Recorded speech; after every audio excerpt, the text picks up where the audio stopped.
terus nanti minggu depannya lagi ditambah libur pasca lebaran gitu ya. Jadi, agak susah nyari waktu untuk pas UTS-nya gitu ya. Sehingga berdasarkan surat edaran yang yang disampaikan ke dosen-dosen gitu ya, bahwasanya, silahkan untuk UTS itu dosennya menyesuaikan gitu ya. Menyesuaikan itu dalam artian, silahkan bisa dimajukan gitu ya, ataupun dimundurkan setelah lebaran gitu ya. Nah, setelah beberapa pertimbangan, oleh sebab itu, saya memutuskan untuk UTS-nya dimajukan gitu ya, dimajukan. Jadi UTS-nya, insyaallah minggu depan gitu ya. Jadi UTS-nya insyaallah minggu depan, karena biar nanti setelah lebaran, kalian tidak tergesa-gesa untuk UTS gitu ya. Artinya gini, kan nanti, setelah lebaran itu kan kalian masih, daring gitu ya, masih dihimbau gitu ya, bukan diwajibkan tapi dihimbau untuk daring. Dosen-dosen juga dihimbau kan untuk daring mulai dari tanggal berapa ya, tanggal 17 kalau nggak salah ya, mulai dari tanggal 17 sampai dengan tanggal 14 April apa kalau nggak salah ya, itu daring ya. Nah, jadi biar nanti, tidak terburu-buru juga gitu ya kalian. Pasti ada yang mau ini kan, mau santai-santai dulu gitu kan, ngabis-ngabisin, eee, opor ayamnya dulu gitu ya, buat yang lebaran ya. Jadi, saya putuskan untuk dimajukan gitu ya, dimajukan minggu depan. Sehingga hari ini itu penyampaian materinya insyaallah materi minggu ke-6 dan minggu ke-7 gitu. Nah, tapi tidak usah khawatir ya untuk minggu ke-7 seperti biasa kalau saya menggabungkan mulai semester ini menggabungkan 2 waktu gitu ya, 2 2 materi atau 2 minggu itu, maka minggu yang keduanya itu saya anggap hadir semua. Artinya nanti minggu ke-6 ini absen seperti biasa, minggu ke-7 itu, saya hadirkan semua gitu ya, untuk pesertanya gitu, absensinya gitu ya. Nah, jadi seperti itu. Oke, baik ya, saya lanjutkan ya. Ya, selamat datang di minggu ke-6 ya.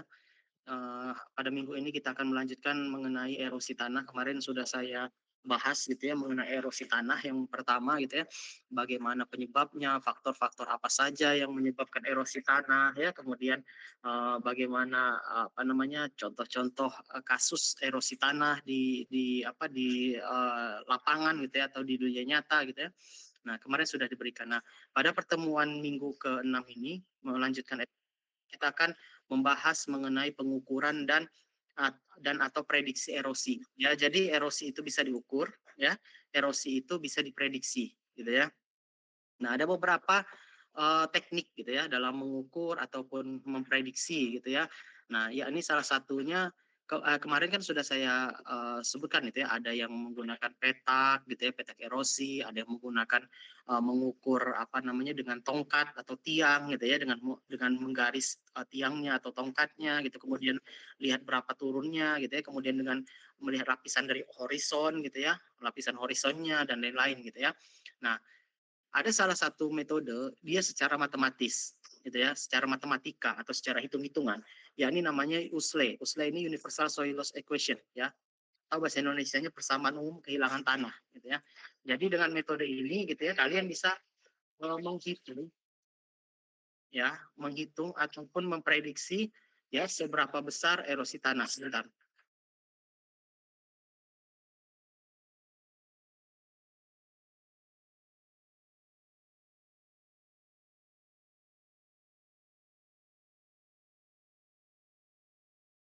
Ya, saya lanjutkan ya.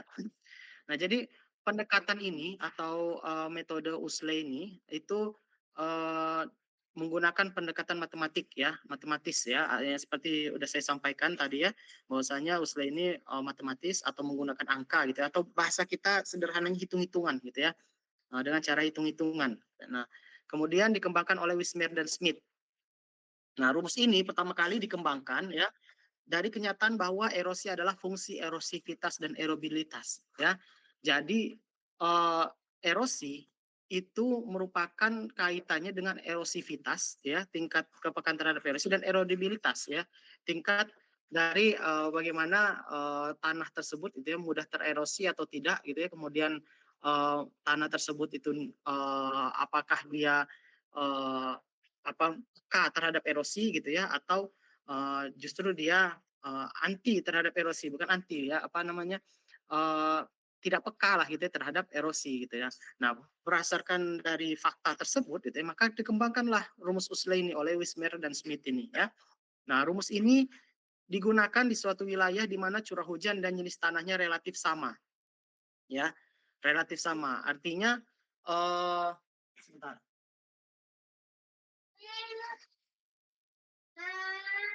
artinya sebentar.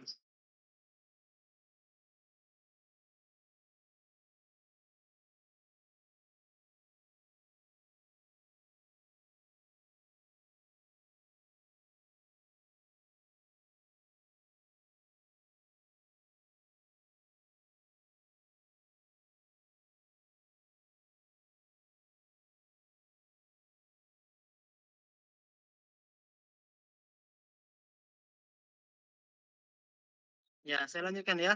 Jadi, apa namanya, digunakan pada suatu wilayah yang curah hujan dan jenis tanahnya relatif sama. Relatif sama itu artinya gini, ya, tanahnya itu tidak harus sama gitu ya, tapi, contohnya dalam satu hektar lah gitu misalnya, jenis tanahnya itu mungkin ada tanah yang berbeda di bagian tertentu gitu ya, namun secara umum itu relatif sama gitu. Nah itu, jadi seperti itu penganggapannya ya.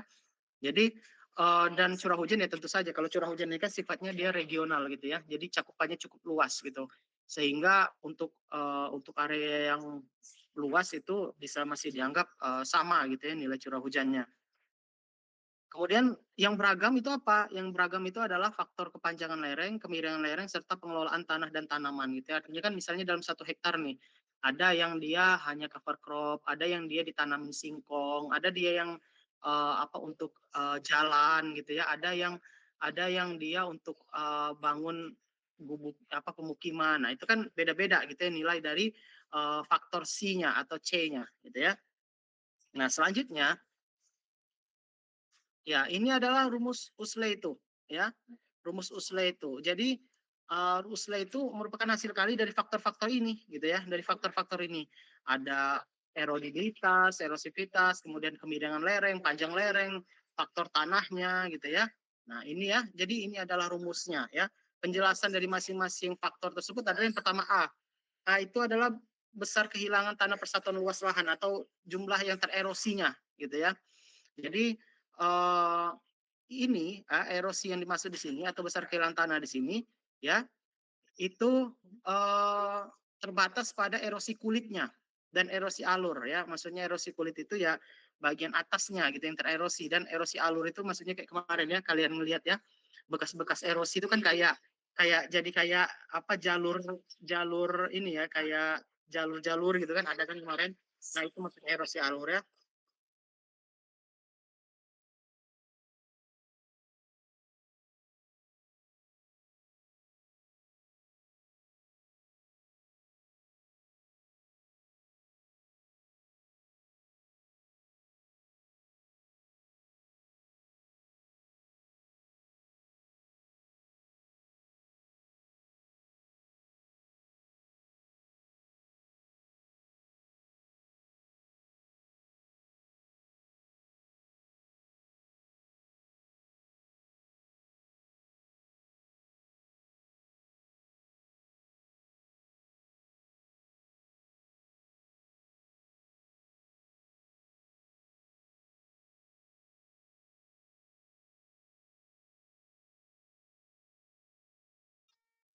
Ya, jadi, seperti itu ya. Jadi dia hanya terbatas pada erosi kulit ya, kemudian, atau erosi alur ya, dan erosi alur.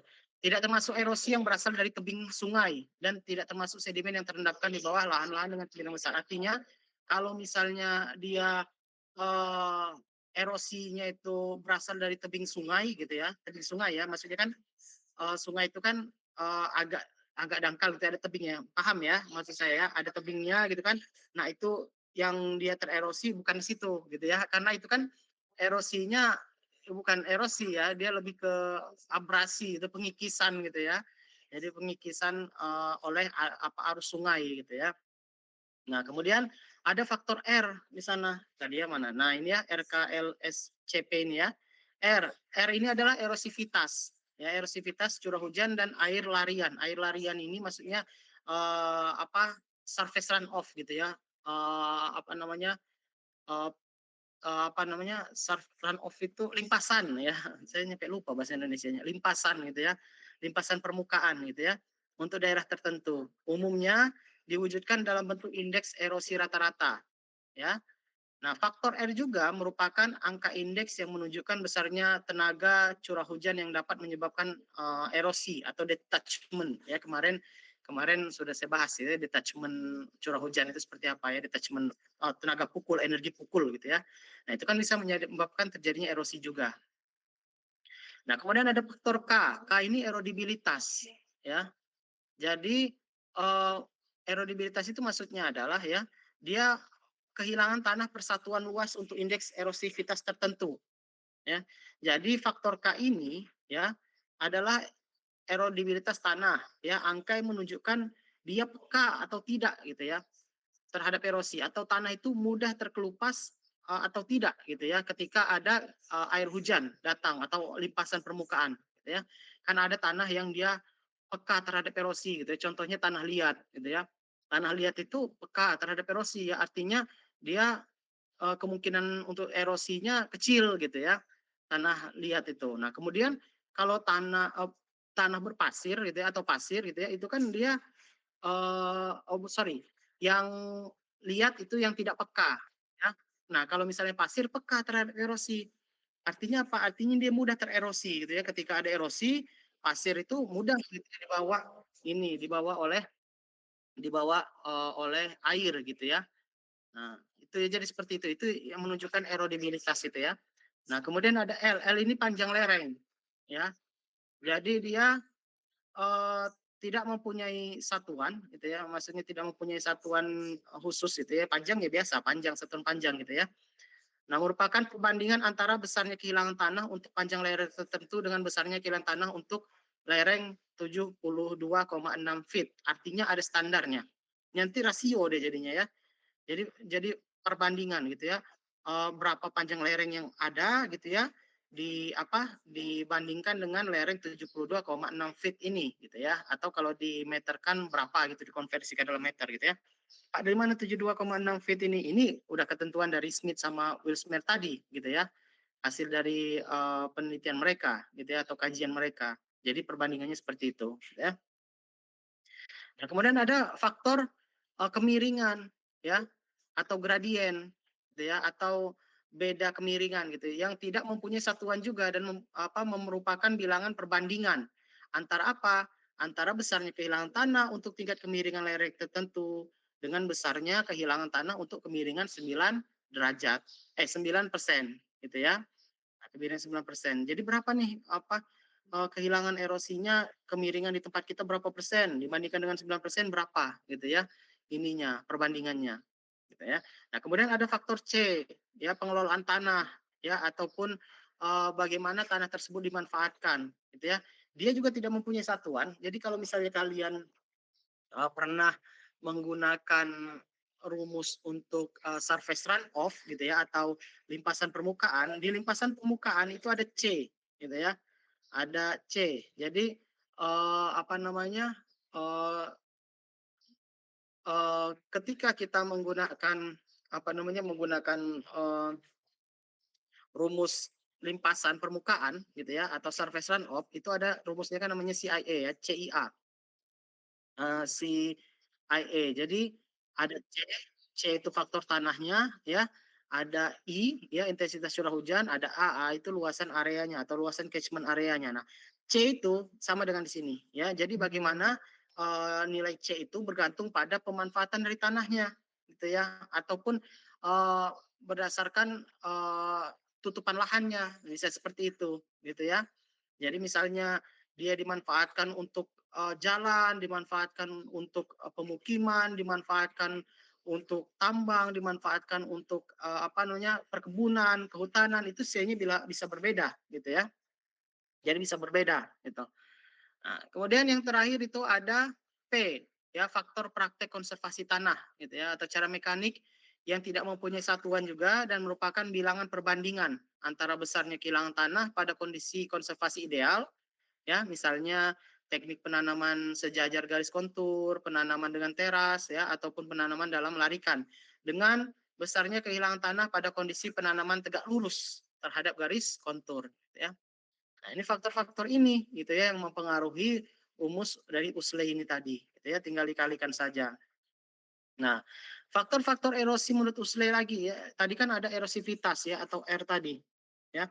Erosivitas kemampuan hujan untuk menimbulkan erosi gitu ya. Untuk menentukan faktor erosivitasnya itu dapat diperoleh dengan rumus berikut ya, di mana rumusnya itu merupakan sigma atau jumlah gitu ya. Jumlah ya dari erosivitas ya, kemudian berapa yang terjadi dalam suatu area tertentu atau dalam satu luasan tertentu ya. Nah, kemudian Boltz itu mengemukakan rumus untuk menghitung besarnya erosivitas hujan ya dengan menggunakan ombrometer ya pada daerah tropika basah ya adalah dengan memadukan parameter curah hujan bulanan sentimeter ya. Nah, kemudian jumlah hari hujan dan jumlah hujan maksimum selama 24 jam pada bulan tersebut gitu ya. Jadi dia menggabungkan itu gitu ya. Jadi rumusnya ya EI-nya itu tadi erosivitas tadi ya itu sama dengan 6,119 kali RB. RB tadi apa namanya curah hujan ya. Curah hujan bulanannya ya pangkat 1,21, D-nya adalah D ya hari hujan gitu ya. M-nya itu adalah max ya ataupun curah hujan maksimum selama 24 jam. Nah, nanti bisalah didapat berapa erosivitasnya ya. Dengan apa? Dengan rumus yang di bawahnya. Ya, EI 30 sama dengan 2,34 R pangkat 1,98 gitu ya. Maka dapat nanti R-nya berapa gitu ya. Nah, kemudian erodibilitas. Nah, tadi saya bilang erodibilitas ini peka atau tidaknya tanah gitu ya, atau mudah atau tidaknya tanah tererosi gitu ya. Nah, faktor K ini itu menyatakan kerawanan ya tanah terhadap erosi. Tadi saya bilang kalau misalnya eh, tanah liat itu susah dia erosinya gitu ya. Gampang dia mengalirkan atau melajukan air gitu ya.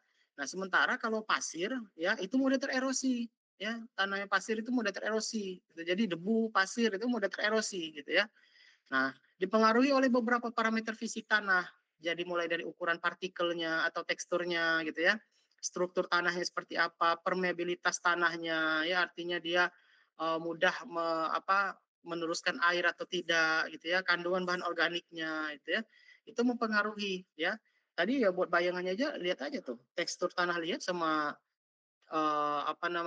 pasir gitu ya. Itu kan beda ya, agregatnya juga lebih beda juga gitu ya strukturnya. Nah, jadi ketika ada hujan gitu ya, maka mereka juga memiliki kepekaan yang berbeda gitu terhadap erosi gitu ya. Yang satu dia uh, tidak peka terhadap erosi gitu ya, yang satu peka ya mudah tererosi gitu. Nah, penentuan nilai erodibilitas ini berdasarkan rumus Wismer-Smith gitu ya. Nah, rumusnya ada ini ya. Kita bisa mencari faktor erodibilitas tanahnya ya berdasarkan tadi M-nya ya, di mana M itu adalah persentase pasir sangat halus dan debu dikali dengan 100 dikurang persentase liatnya berapa ya, kemudian ada persentase bahan organiknya dilambangkan dengan A, B itu adalah kode struktur tanah dan C itu adalah kelas permeabilitas profil tanah gitu ya. Nah, kemudian faktor panjang lereng dan kemiringan lereng atau L dan S tadi ya. Panjang dan kemiringan lereng itu digabung menjadi satu dalam USLE gitu ya, LS gitu ya. Karena apa? Karena dia kalau di rumus USLE itu dianggap tidak terpisahkan gitu ya, faktor dari panjang lereng gitu ya, dan kemiringan lereng gitu ya. Karena kalau kita lihat di lapangan juga gitu ya, ketika lereng kemarin sudah belajar ya, ketika dia lerengnya semakin miring ya, semakin curam gitu ya, kemudian akan lebih mudah gitu ya aliran tanah sehingga menyebabkan erosi dan semakin dia panjang lerengnya maka energi dari aliran tanah tersebut semakin besar. Saya kemarin mencontohkan seperti efek bola saljunya kalau di film-film gitu ya. Kan semakin panjang lereng gitu ya, maka kan bola saljunya akan semakin besar yang menggelinding gitu ya. Kalau lerengnya pendek ya mungkin bola saljunya nggak terlalu besar gitu ya. Tapi semakin panjang kan dia akan terakumulasi gitu ya. Maka gitu juga energinya akan semakin besar aliran airnya ya. Nah, Eee, ya ini tadi ya saya bilang ya, kemiringan itu mempengaruhi kecepatan dan volume limpasan permukaan, ya. Jadi semakin curam suatu lereng, maka dia semakin tinggi tuh ya, kecepatannya gitu ya. Volume limpasannya juga, ya lajunya juga semakin cepat gitu ya.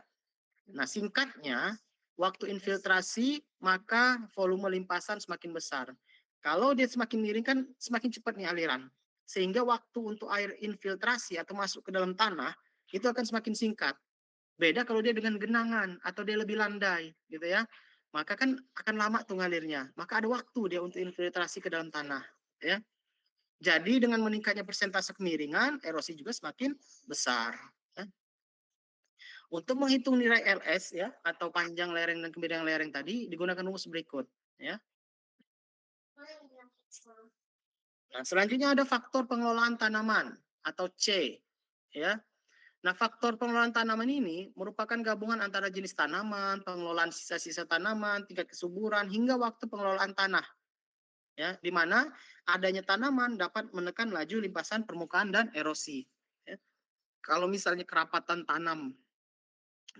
tanamnya dalam suatu wilayah itu sangat rapat, gitu ya, maka erosi juga lajunya akan berkurang, gitu ya, tertahan, gitu ya, tertahan oleh tanaman itu tadi. Nah, dibandingkan kalau misalnya nggak ada ini sama sekali, nggak ada tanaman sama sekali untuk kondisi yang sama, gitu ya. Kondisi yang sama maksudnya kondisi dari jenis tanahnya, kemiringan lerengnya, panjang lerengnya, gitu ya. Untuk kondisi yang sama, ya, kalau misalnya dia tidak ada tanaman atau tanamannya jarang, maka tingkat erosinya lebih tinggi, gitu ya. Laju erosinya lebih besar, gitu ya, dibandingkan dengan yang dia tanamannya rapat, gitu ya, atau banyak tanaman, ya. Jadi seperti itu. Makanya dia mempengaruhi erosi. Nah, kenapa? Nah, ini faktor-faktor dia kenapa mempengaruhi laju erosi, gitu ya. Yang pertama karena tanaman itu ya ketika ada hujan gitu ya, jatuh gitu ya, maka dia ada intersepsi oleh tajuk daun. Artinya dia tidak langsung mengenai tanah, ya, tidak langsung mengenai tanah. Makanya nih, ada teknik ya, kalau kita masih pembibitan, kita di bagian atapnya itu pakai jaring-jaring itu, jaring-jaring pertanian itu, ya. Kalau kalian pernah ngelihat ya, ketika penyemaian itu di atasnya dikasih jaring, tuh ya. Dikasih jaring-jaring gitu ya. Atapnya itu kayak jaring-jaring gitu ya. Kenapa? Yes. Yang pertama dia apa namanya? Untuk meminimalisir cahaya matahari langsung gitu ya. Kenapa? Karena tanaman yang masih berkembang, masih disemai ya itu rentan sekali gitu ya terhadap panas. Kalau terlalu panas layu dia, ya, layu. Nggak percaya, coba aja gitu ya. Kalau kalian punya tanaman gitu ya, lagi panas-panas teriknya, yang masih kecil ya, keluarin tuh, keluarin, layu itu nanti. Ya, makanya dengan adanya jaring-jaring tersebut dia meminimalisir gitu ya. Tapi tidak juga menghalangi cahaya untuk masuk gitu. Kenapa? Karena tanaman juga butuh cahaya untuk fotosintesisnya gitu ya. Nah, itu ya. Nah, kemudian yang selanjutnya yang terkait dengan kita yaitu menghindari atau meminimalisir intersepsi air hujan. Jadi ketika air hujan jatuh itu tidak langsung menyerang tanaman ya atau menyerang tanahnya. Kalau misalnya dia langsung menyerang tanahnya, ya makanya nanti kena detachment, tanahnya jadi buyar gitu ya. Jadi keluar-keluar gitu ya. Yang lebih parah lagi, detachment itu menyerang langsung apa namanya bibitnya ya atau persemaiannya itu jadi bisa patah gitu, bisa rusak bibitnya gitu ya. Nah, makanya dia itu. Nah, sama jadi tajuk daun yang ada gitu ya, itu akan mengurangi atau mengintersepsi air hujan yang jatuh gitu. Jadi mengurangi energi pukul hujan tadi. Jadi nggak langsung jatuh ke tanah gitu. Sehingga meminimalisir atau mencegah terjadinya erosi. Nah, kemudian mempengaruhi terhadap limpasan permukaan. Ini sudah saya sampaikan tadi ya bahwasanya tanaman itu dia bisa memperlambat limpasan permukaan atau bahkan dia mencegah gitu ya, mencegah. Jadi ketika limpasan permukaan datang, tuh udah terhalang deh sama tanaman. Ya, nggak ada limpasan, bisa aja seperti itu. Ya. Kemudian terhadap sifat fisik tanah, ini juga sudah saya sampaikan sebelumnya bahwasanya akar dari tanaman ya, itu bisa mempengaruhi sifat fisik tanah ya. Sehingga nanti mempermudah, infiltrasi tanah gitu ya ke dalam, infiltrasi air ke dalam tanah gitu ya. Adanya peningkatan kecepatan kehilangan air karena transpirasi gitu ya. Jadi transpirasi yang dilakukan oleh tanaman itu ya, atau napasnya tanaman gitu ya, proses pernapasannya tanaman itu dalam tanda kutip gitu ya. Nah itu, apa namanya, menyebabkan air itu akan hilang dengan cepat gitu ya, akan hilang dengan cepat. Jadi genangan-genangan itu, tidak lama gitu ya. Karena apa? Karena ada proses transpirasi tadi oleh, tumbuhan. Selanjutnya ya, nah ini yang terkait dengan tajuk tadi ya. Jadi dengan adanya tanaman, air hujan yang jatuh tidak langsung memukul tanah gitu ya, tetapi terlebih dulu ditangkap oleh tajuk tanaman. Sehingga tanahnya dia nggak mudah tererosi gitu ya, atau tidak mudah buyar gitu ya. Kalau dia langsung menyerang tanah kan langsung buyar buyar kayak gitu ya tanahnya, jadi mudah erosinya.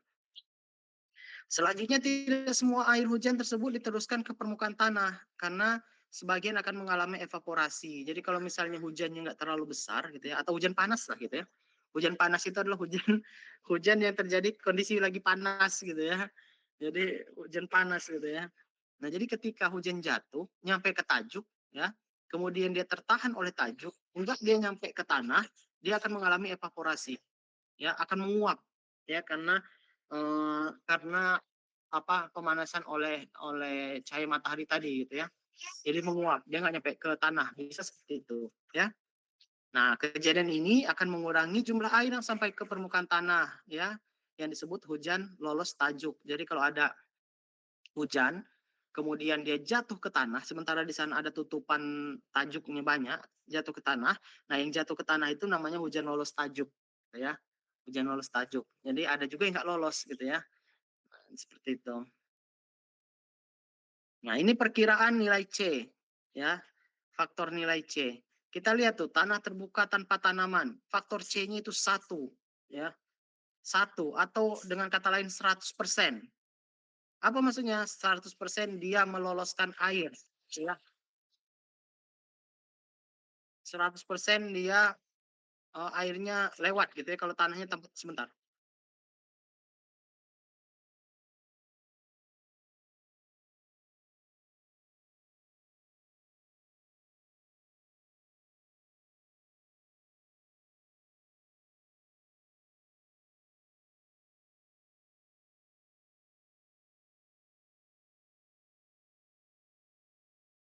Ya, makanya dia satu ya. Satu itu maksudnya 100% gitu ya.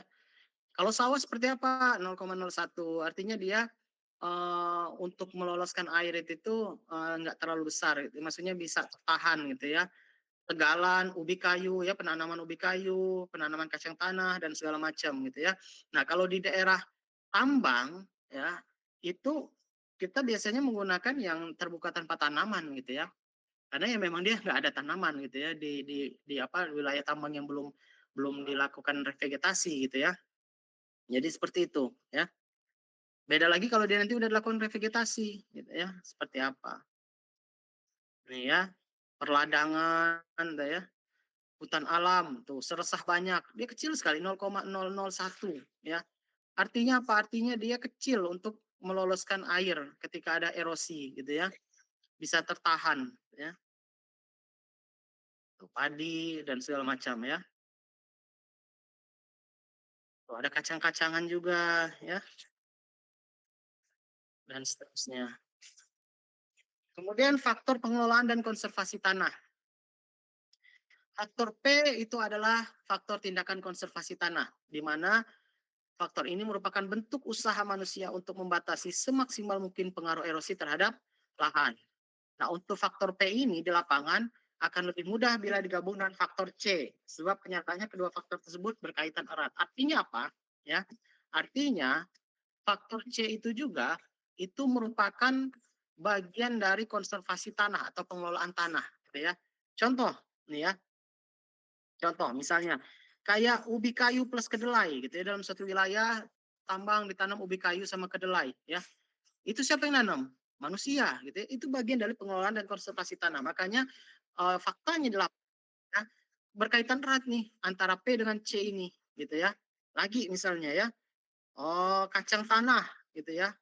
Kacang tanah, ini kan siapa yang nanam? Ya manusia, gitu. Itu merupakan bagian dari pengelolaan dan konservasi tanah. Makanya dia berkaitan erat gitu di lapangannya pada kenyataannya. Ya, nah ini perkiraan nilai P untuk tindakan konservasi, gitu ya. Ini kan yang buat-buat strip tanaman rumput, kemudian apa teras bangku, ya dan lain-lain, gitu ya. Nah ini kan manusia juga, gitu ya. Nah itu nanti kaitannya dengan faktor C tadi lagi, ya bagaimana di situ dilakukan penanaman atau tidak, gitu ya. Bagaimana pengelolaan tanahnya. Oke, sampai di sini ada yang ingin ditanyakan? Tidak ada ya? Baik. Kalau tidak ada, kita lanjutkan.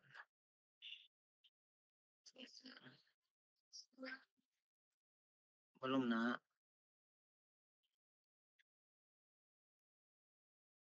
Jangan, sayang. Jangan, aku tadi apa? Hmm. Ya, baru kita masuk minggu ke-7, yakni kegiatan reklamasi, gitu ya. Tadi kita sudah membahas ya dari minggu ke-1 sampai dengan minggu ke-6 faktor-faktor apa saja gitu ya yang mempengaruhi yang apa terkait dengan tanah, kemudian mempengaruhi uh, tanah, apa saja yang bisa terjadi, erosi, sedimentasi, kekeringan dan lain-lain gitu ya. Itu terkait dengan kegiatan reklamasi gitu ya nantinya gitu. Kenapa? Karena khusus untuk reklamasi ataupun revegetasi khususnya gitu ya itu faktor tanah itu sangat sangat sangat menentukan keberhasilan dari kegiatan revegetasi dalam tahap reklamasi tersebut gitu ya. Makanya untuk kegiatan reklamasinya sendiri itu taruh di minggu akhir ya sebelum UTS di minggu ke-7. Ya, prinsip-prinsip reklamasi gitu ya. Dalam melaksanakan reklamasi, perusahaan wajib memenuhi prinsip-prinsip lingkungan hidup, keselamatan dan kesehatan kerja serta konservasi bahan galian gitu ya. Di mana ini harus prinsip ini harus dipegang ketika kita melakukan reklamasi ya. Sebentar.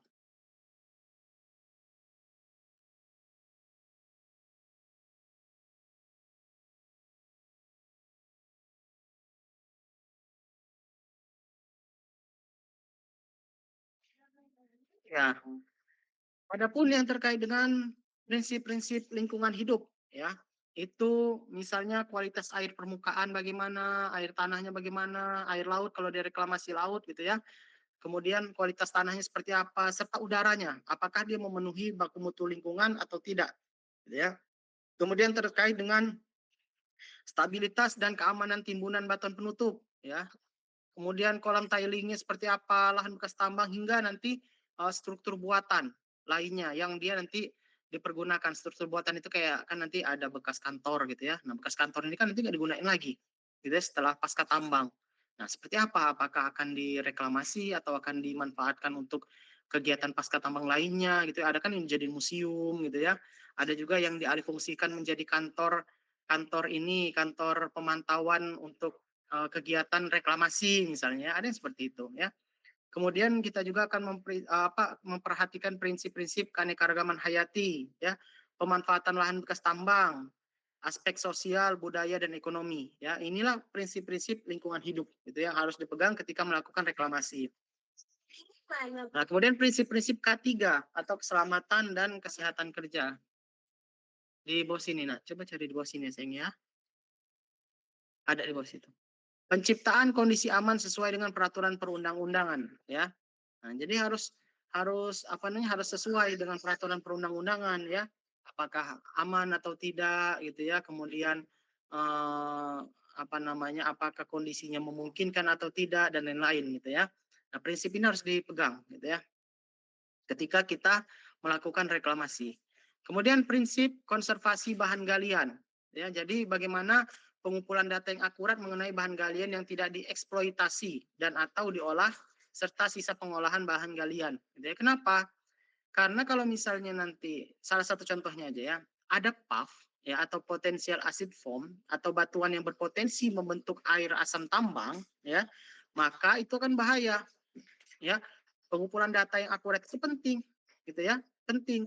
Misalnya nih, ini bahan ini tidak diolah gitu ya, atau, ini sisa pengolahan bahan galian gitu ya. Oh ternyata ini jenisnya puff, kalau kita biarkan begitu saja bisa terjadi erasan tambang nantinya.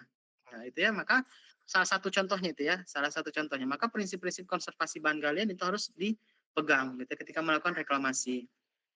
Nah, rencana reklamasi ya. Jadi, sebelum kita melakukan, ya tentu saja kita akan merencanakan ya, bahkan perencanaan ini dilakukan di awal-awal, ya. Di awal-awal sebelum gitu, sebelum ya nanti kita cari ya, Nak, ya. Sebelum apa, sebelum tambang itu dilakukan bahkan, ya. Jadi pada saat, apa namanya, perusahaan itu merencanakan, ya segala sesuatunya gitu ya, misalnya dia merencanakan AMDAL, UKL, UPL gitu ya, nah maka dia menyusun rencana reklamasi, ya sebagai bagian dari studi kelayakan. Nah, harus mempertimbangkan apa? Ya ini prinsip-prinsip reklamasi, kemudian peraturan perundang-undangan yang terkait gitu ya, bagaimana kewajiban perusahaan dalam mereklamasi, kemudian berapa persentase yang harus direklamasi dan lain-lain gitu ya. Kondisi spesifik daerahnya seperti apa gitu ya untuk melakukan reklamasi. Makanya kalau misalnya kita melakukan perencanaan reklamasi di awal gitu ya, itu ada namanya studi rona lingkungan awal ya. Jadi, tim diterjunkan untuk mencatat nih, atau untuk, apa namanya, menggambarkan rona lingkungan awalnya seperti apa. Di sana misalnya hutan, hutannya ada tanaman apa aja, ada tanaman sengon, misalnya ada tanaman durian hutan, kemudian ada ini dan seterusnya seterusnya, dicatat gitu ya. Kenapa? Ketika nanti reklamasi, kita berusaha semaksimal mungkin mengembalikan kondisinya seperti awal, ya, seperti awal, seperti sebelum adanya tambang, gitu ya. Makanya kondisi spesifik daerah itu perlu, penting ya pada saat penyusunan rencana. Nah, rencana reklamasi itu disusun untuk pelaksanaan setiap jangka waktu 5 tahun, ya, dengan rincian tahunan yang meliputi bagaimana tata guna lahan sebelum dan sesudah ditambang, rencana pembukaan lahan, program reklamasi, hingga rencana biaya reklamasi. Makanya kalau misalnya kalian lihat rencana reklamasi perusahaan itu kan ada tahunnya, gitu ya. Misalnya nih, tahun 2025 itu, mau reklamasi site A, 2026 itu site B, 2027 itu site C, 2028 itu disposal misalnya ya. Nah, jadi seperti itu. Nah, jangka apa, reklamasi ini perencanaannya disusun setiap untuk jangka waktu 5 tahun. Jadi 5 tahun ke depan mau ngapain nih setiap tahunnya, ya. Setiap tahunnya mau ngapain gitu ya, terkait dengan reklamasi gitu. Nah, nanti kalau misalnya, sudah dibuat gitu ya, perusahaan itu wajib menyampaikan rencana reklamasi periode 5 tahun pertama itu kepada menteri, gubernur, atau bupati, wali kota, siapa yang memberikan izin gitu, atau siapa yang berwenang atas, apa namanya, usaha atau kegiatan tersebut gitu ya, atau tambang tersebut gitu ya, sebelum memulai kegiatan eksploitasi atau operasi produksi ya. Jadi sebelum nambang ya kita harus menyerahkan dulu rencana reklamasinya. Nah, rencana reklamasi periode tahun berikutnya itu disampaikan sebelum berakhirnya perencanaan reklamasi periode 5 tahun pertama. Begitu pula seterusnya. Contoh, kalian baru mau mulai tambang nih tahun 2025. Maka kalian seharus punya rencana ya untuk reklamasi 5 tahun ke depan. Ya, katakanlah sampai 2030 gitu ya. Nah, sebelum, rencana, 5 tahun ini berakhir, artinya sebelum nanti 2030 kalian sudah harus membuat rencana untuk 5 tahun berikutnya kalau masih lanjut gitu ya, kalau masih lanjut usaha atau kegiatannya atau tambangnya gitu ya. Artinya untuk sampai 2035 gitu ya, atau misalnya, perusahaan itu udah menargetkan selesai di 2032 gitu, ya udah buat sampai 2000, tetap 35 gitu ya, karena kan nanti ada pemantauan gitu ya pasca tambang gitu ya, reklamasinya seperti apa rencananya, ini dibuat gitu ya 5 tahun ke depannya lagi. Nah, kemudian setelah direncanakan penambangan ya, setelah penambangan, nah baru nanti pelaksanaan reklamasi gitu ya, kalau sudah ada lahan yang siap direklamasi gitu ya. Nah, pelaksanaan ini wajib dilakukan sesuai dengan rencana reklamasi yang sudah disetujui. Jadi kalau di awal dia mau nanam sengon ya, bukan, dari awal dia mau revegetasi gitu ya, maka ya revegetasi gitu ya, sesuai dengan rencana. Tanamannya misalnya tanamannya sengon, buto ijo, kemudian durian, rambutan, ya tanam sesuai dengan rencana reklamasi, ya. Nah, pelaksanaan reklamasi wajib dilakukan pada lahan terganggu, gitu ya, akibat adanya usaha kegiatan pertambangan. Lahan terganggu meliputi apa? Lahan luar bekas tambang yang tidak digunakan dan lahan bekas tambang itu sendiri, ya. Jadi contohnya, nih, lahan luar luar bekas tambang itu seperti ini contohnya. Timbunan tanah penutup, ya kan maksudnya maksudnya lahan di dalam tambang atau tambang itu yang kita eksploitasi gitu, yang kita gali gitu ya. Nah, timbunan tanah penutup, bahan baku produksi, jalan, transportasi gitu ya, pabrik, kantor, dermaga dan segala macam ini kan di luar tambang. Tapi ini juga wajib direklamasi gitu ya. Atau wajib dilakukan pasca tambang di sini gitu ya. Jadi jangan karena bukan dia tambang misalnya apa namanya contoh PTBA nih ya yang paling inilah ya enak nyontohnya. Itu kan tambangnya ada di Enim tuh. Dermaganya ada di Tarahan gitu ya. Misalnya ada di Tarahan. Kemudian ada jalur tuh, jalur kereta. Jalur kereta yang digunakan oleh PTBA untuk mengangkut dan segala macam, gitu ya. Ketika PTBA ini udah tutup nantinya, gitu ya, udah selesai, gitu ya, maka jalan itu, kemudian dermaga yang ada di sini, itu mereka wajib untuk reklamasi ataupun pasca tambang sesuai dengan rencana di awal, itu mau diapakan, gitu ya. Nah, pelaksanaan reklamasi wajib dilakukan paling lambat 1 bulan setelah tidak ada kegiatan usaha penambangan. Jadi ketika udah selesai nih di bagian sini kita nggak melakukan penggalian lagi gitu ya. Oke, sudah selesai gitu ya, kita pindah ke pit lainnya gitu ya. Nah, maka paling lambat 1 bulan setelah nggak ada kegiatan lagi itu wajib segera dilakukan reklamasi ya. Dan perusahaan wajib menyampaikan pelaksanaan kegiatan reklamasi setiap 1 tahun. Jadi 1 tahun pertama bagaimana sesuai rencana apa enggak gitu ya. Kemudian apa yang sudah ini laporan gitu ya. Laporan kepada siapa? Menteri, gubernur ataupun bupati wali kota sesuai dengan wewenangnya. Gitu ya. Nah, bagaimana tahapan reklamasi? Ya, jadi tahapan reklamasi ya, jadi seperti yang saya sampaikan tadi dalam melaksanakan kegiatan reklamasi kita harus memenuhi prinsip-prinsip ya, ada prinsip lingkungan hidup, konservasi bahan galian gitu ya, kemudian K3 tadi ya. Nah, terkait dengan prinsip lingkungan hidup, apa yang perlu kita lakukan gitu ya pada pada tahapan reklamasi ya. Yang pertama perlindungan kualitas air permukaan, air tanah, air laut, tanah dan udara gitu ya. Bagaimana kita melindungi hal tersebut gitu ya.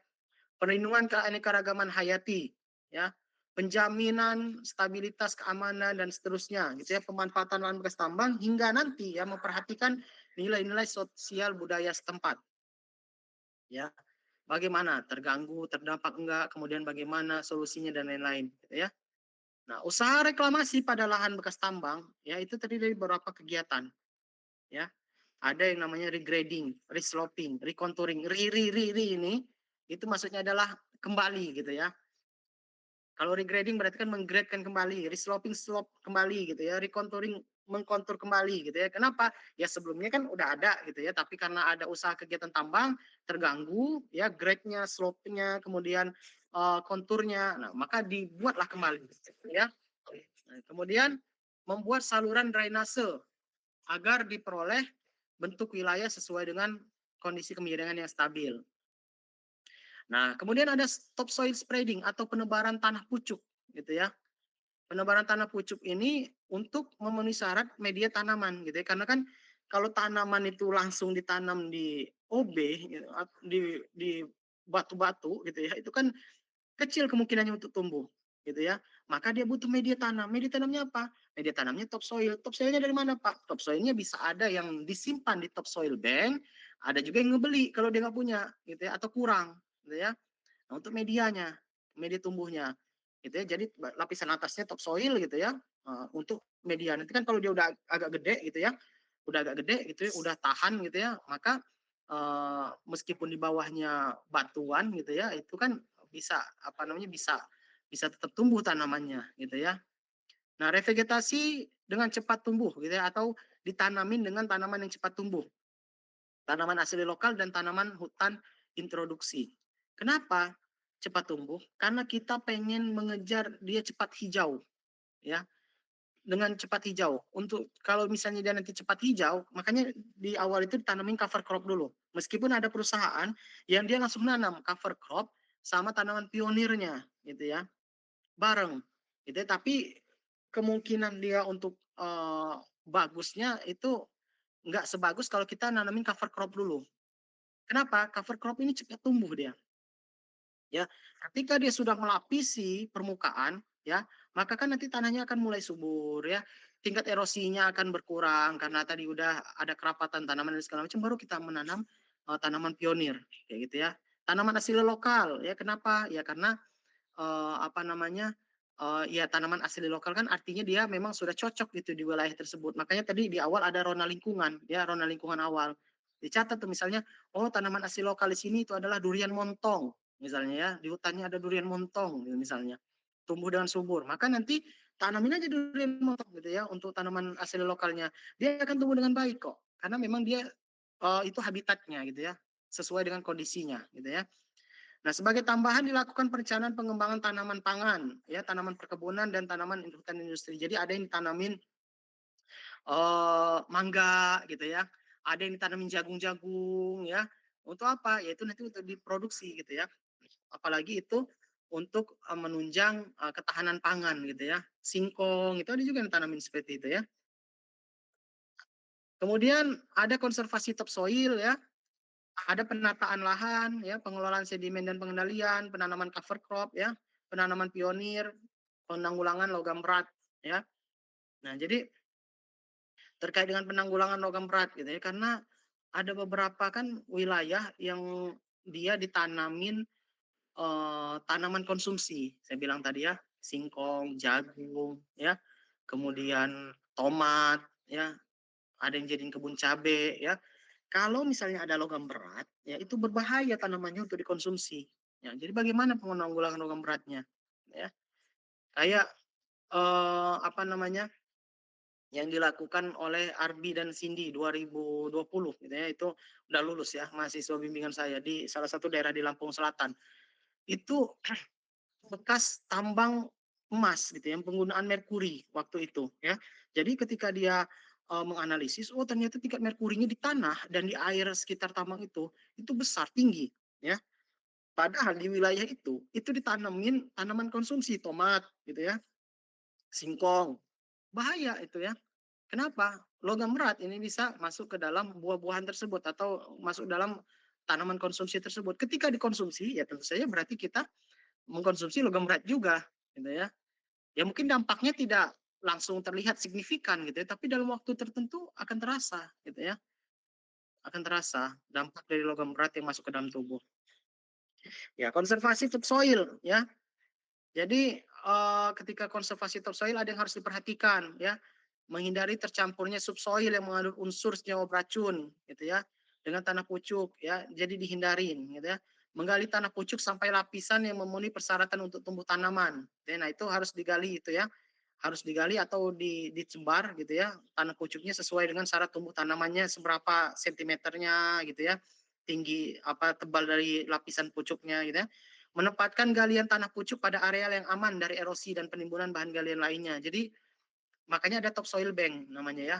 Jadi di topsoil bank itu benar-benar dirawat gitu ya. Menanam legume atau legum yang cepat tumbuh di pucuk di apa di permukaannya. Kenapa?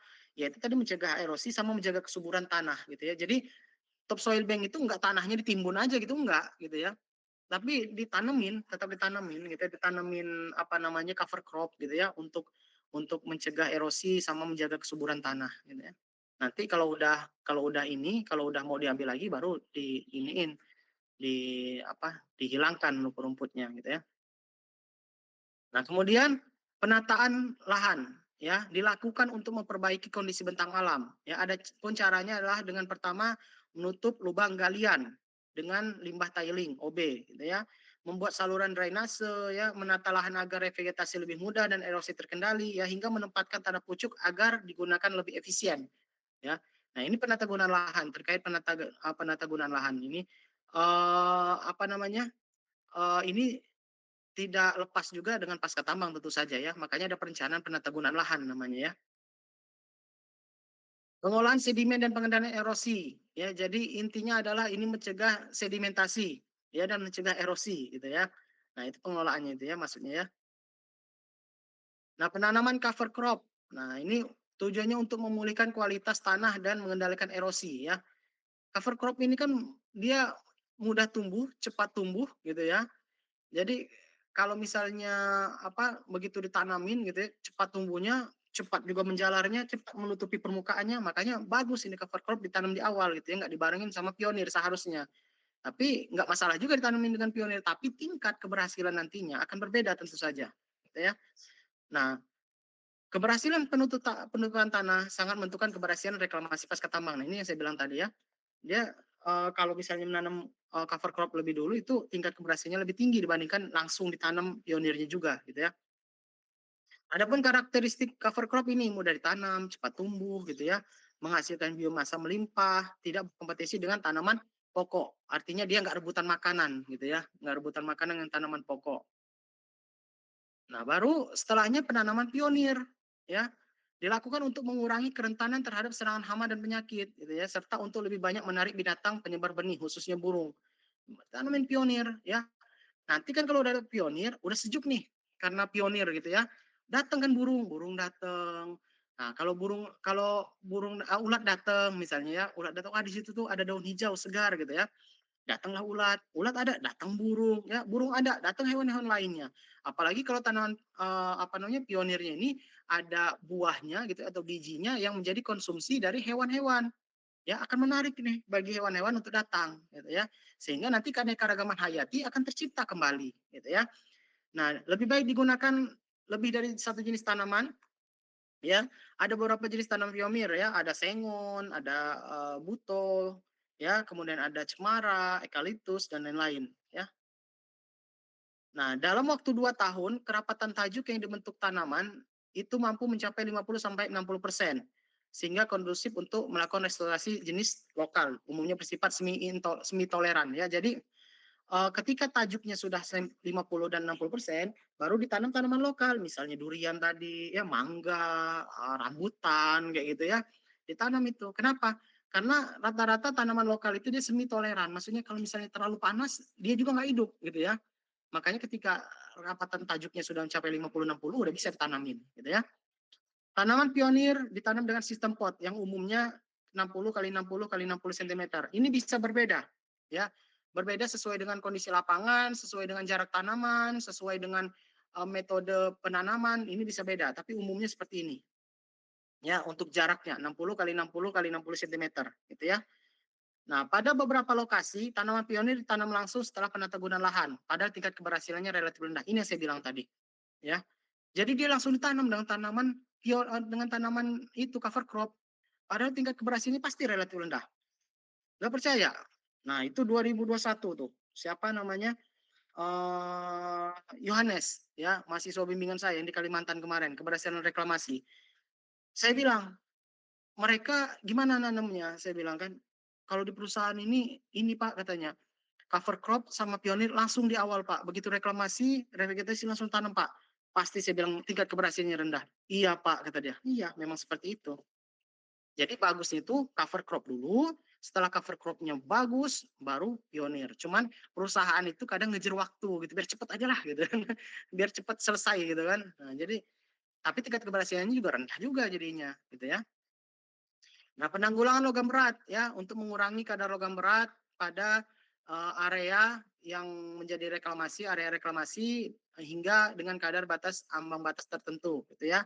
Nah, vegetasi penutup tanah yang digunakan untuk memantapkan timbunan buangan tambang ya dan membangun kandungan bahan organik ya serta berperan pula mengurangi kandungan logam berat gitu ya dengan menyerapnya ke dalam jaringan. Betul, ya menyerapnya ke dalam jaringan. Tapi jangan pakai tanaman yang untuk konsumsi. Karena kalau dikonsumsi, kandungan bahan logam berat yang terserap ke jaringan itu dimakan sama kita akan masuk juga ke tubuh kita, gitu ya. Karena sifatnya tanamannya seperti itu, dia menyerap logam berat masuk ke dalam jaringannya. Nah, bagus ini seperti ini. Makanya kemarin Arbi dan Cindy itu angkatan 2020 itu dia menggunakan rumput teki untuk di tanahnya dan kayu apu. Ya, kayu apu dan eceng gondok untuk di airnya. Kenapa? Karena ketiga tanaman tersebut itu bukan tanaman konsumsi dan terbukti berhasil mengurangi kandungan logam berat di dalam tanah untuk rumput tekinya dan eh, di air untuk eceng gondok dan kayu apunya, gitu ya. Nah, kemudian pada area yang mengandung logam berat tinggi sebaiknya jangan dilakukan penanaman komoditas yang dikonsumsi. Ini yang saya katakan tadi ya. Nah, perlu dipilih jenis tanaman yang toleran terhadap logam berat, ya. Misalnya ada tanaman Betula spp dan Salik spp, ya, itu bisa bertahan di area bekas tambang di Amerika dengan PB-nya sampai 30.000 miligram per kilonya. Jadi dalam 1 kilogram tanah dia itu ada 30.000 miligram PB-nya. Bayangin tinggi banget kan?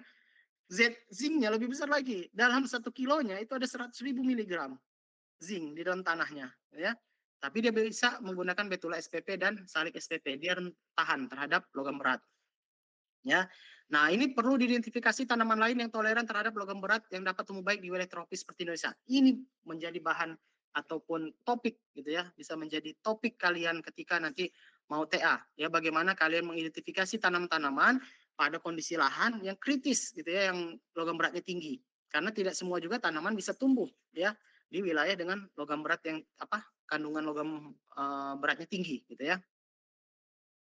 Kemudian tanaman eceng gondok dapat digunakan, nah ini udah dibuktikan, ya, udah dibuktikan oleh Cindy gitu ya, dan kayu apu gitu ya. Jadi dia bisa mengurangi merkuri dalam air, ya.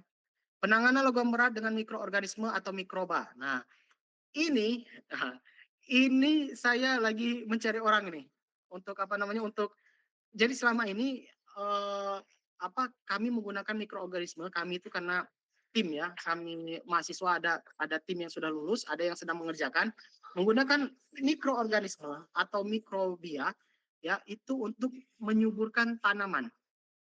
Ya, jadi dia bisa meningkatkan KTK atau menurunkan KTK kalau ketinggian, meningkatkan NPK dan segala macam. Itu terbukti gitu ya dengan tanah di PTBA dan satu lagi ada di 2 tim ya sekarang yang lagi mengerjakan. Ya, satunya itu di apa sih namanya SMPR Semen Batu Raja ya. Satunya lagi itu di BRIN tapi sampelnya ngambil di PTBA dengan pemanfaatan gabungan antara fungi dan bakteri gitu ya dengan fly ash bottom ash faba gitu ya dan ternyata berhasil gitu ya meningkatkan. Nah tapi ya belum ada yang dia menggunakan mikroorganisme atau mikrobia untuk mengurangi kandungan logam berat ya dalam tanah gitu ya. Maksudnya belum ada yang mengerjakan gitu ya. Nah, ini masih saya cari gitu ya. Tapi bukan untuk angkatan 2021 karena 2021 udah penuh saya. Udah full saya ininya. Udah full full kuotanya. Ya bahkan saya nyampe ngambil kuota dosen lain, tapi dosen lain yang menawarkan, "Ya udah ambil ini aja gitu, ambil kuota saya aja nggak apa-apa," katanya. Karena ada yang daftar, ada yang saya tolak juga, "Nggak usah udah penuh," kata saya kan. Udah penuh sih. Nah, jadi paling untuk 2002 ke atas gitu ya. Jadi bagaimana dia melakukan, yang namanya bioremoval, ya jadi menghilangkan logam berat menggunakan, mikroorganisme atau mikroba gitu ya. Sehingga nanti bisa digunakan oleh tambang-tambang gitu ya, yang dia mengandung kandungan logam berat tinggi, Pb, zinc, merkuri, kayak gitu ya, kemudian Fe misalnya dan lain-lain gitu ya. Kegiatan reklamasi khusus ya. Nah, ini terkait dengan penanggulangan logam berat gitu ya. Kondisi-kondisinya ya, ada yang dia penanggulangan logam berat, ada yang dia AAT gitu ya, ada yang dia limbah rumah tangga atau oli ya, kemudian ada yang bersifat alkali dan masin dan lain-lain ya.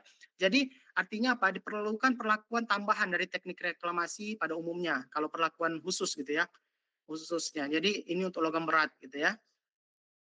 Terjadi di lahan tambang tertentu ya. Nah, daerah yang bersifat alkali atau masin gitu ya atau dia bersifat basah lah bahasanya ya, bersifat basah dan bersifat masam gitu ya. Jadi alkalinitas ini dia bersifat basah gitu ya. Jadi atau dia salinitasnya tinggi, garamnya tinggi gitu ya. Jadi dia perlu treatment khusus gitu ya. Perlu treatment khusus untuk melakukan reklamasi gitu ya. Nah, tanah yang mempunyai keasinan tinggi harus diperlakukan sama ya dengan perlakuan tanah penutup yang membentuk asam gitu ya agar efek perusahaannya pada tanaman atau tumbuhan itu dikurangi atau dicegah. Begitu juga dengan bahan kimia beracun gitu ya. Kalau misalnya suatu wilayah atau suatu daerah dia ada bahan kimia beracunnya ya maka perlu khusus gitu ya, treatment khusus. Dengan cara apa? Dengan cara kita ngilangin dulu bahan kimia beracunnya gitu ya. Jadi apa namanya, kita musnahkan dulu gitu ya, kita hilangkan dulu gitu. Ataupun kalau kita nggak bisa gitu ya, maka, kita melakukan penanaman gitu ya dengan tanaman yang dia toleran gitu ya, dan bukan tanaman konsumsi tentu saja ya.